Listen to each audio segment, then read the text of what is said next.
चापलूस मंडली। जंगल में एक शेर रहता था।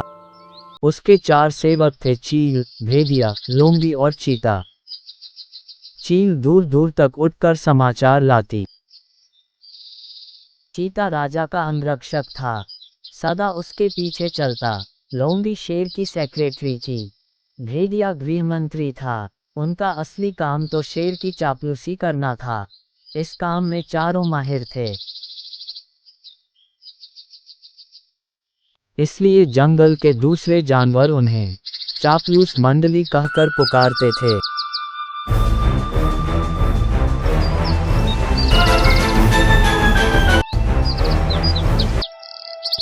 शेर शिकार करता, जितना खा सकता वह खाकर बाकी अपने सेवकों के लिए छोड़ जाया करता था।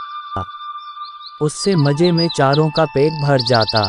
एक दिन चील ने आकर चापलूस मंडली को सूचना दी, भाइयों, सड़क के किनारे एक ऊंट बैठा है। भेदिया चौंका, ऊंट किसी काफिले से बिछुड़ गया होगा। चीते ने जीभ चटकाई, हम शेर को उसका शिकार करने को राजी कर ले तो कई दिन दावत उड़ा सकते हैं। लोमड़ी ने घोषणा की, यह मेरा काम रहा। लोमड़ी शेर राजा के पास गई और अपनी जुबान में मिठास घोलकर बोली, महाराज, दूत ने खबर दी है कि एक ऊंट सड़क किनारे बैठा है। मैंने सुना है कि मनुष्य के पाले जानवर का मांस का स्वाद ही कुछ और होता है। बिल्कुल राजा महाराजाओं के काबिल। आप आज्ञा दें तो आपके शिकार का ऐलान कर दूं।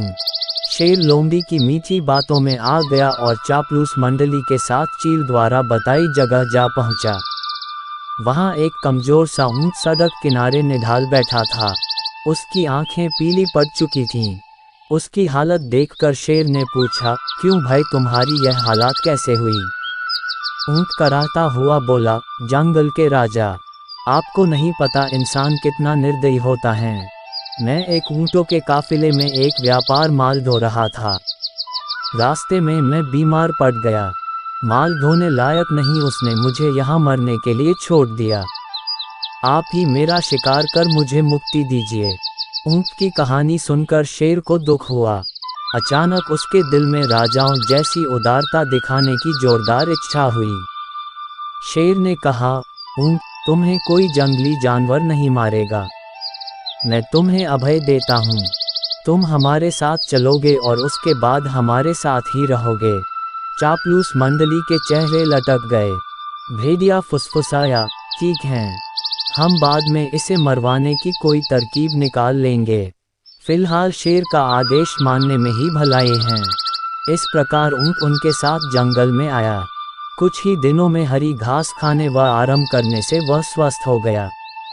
शेर राजा के प्रति वह ऊंट बहुत कृतज्ञ हुआ। शेर को भी ऊंट का निस्वार्थ प्रेम और भोलापन भाने लगा। ऊंट के तगा होने पर शेर की शाही सवारी ऊंट के ही आग्रह पर उसकी पीठ पर निकलने लगी वह चारों को पीठ पर बिठाकर चलता। एक दिन चापलूस मंडली के आग्रह पर शेर ने हाथी पर हमला कर दिया। दुर्भाग्य से हाथी पागल निकला। शेर को उसने सूंड से उठाकर पटक दिया। शेर उठकर बच निकलने में सफल तो हो गया, पर उसे चोटें बहुत लगीं। शेर लाचार होकर बैठ गया। शिकार कौन करता? कई दिन न शेर ने कुछ खाया और न सेवकों ने। कितने दिन भूखे रहा जा सकता है? लोमड़ी बोली, हद हो गई। हमारे पास एक मोटा ताज़ा ऊंट है और हम भूखे मर रहे हैं। चीते ने ठंडी सांस भरी, क्या करें? शेर ने उसे अभयदान जो दे रखा है। देखो तो ऊंट की पीठ का कुबड़ कितना बड़ा हो गया है। चर्बी ही चर्बी भरी है इसमें। भेदिए के मुंह से लार टपकने लगी। ऊंट को मरवाने का यही मौका है, दिमाग लगाकर कोई तरकीब सोचो। लोमड़ी ने धूर्त स्वर में सूचना दी, तरकीब तो मैंने सोच रखी है। हमें एक नाटक करना पड़ेगा। सब लोमड़ी की तरकीब सुनने लगे। योजना के अनुसार चापलूस मंडली शेर के पास गई।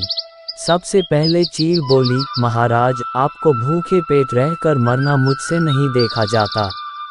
आप मुझे खाकर भूख मिटाए। लोमड़ी ने उसे धक्का दिया, चल हट, तेरा मांस तो महाराज के दांतों में फंस कर रह जाएगा। महाराज, आप मुझे खाए।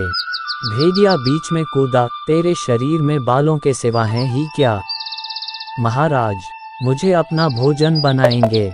अब चीता बोला, नहीं, भेदिए का मांस खाने लायक नहीं होता। मालिक, आप मुझे खाकर अपनी भूख शांत कीजिए।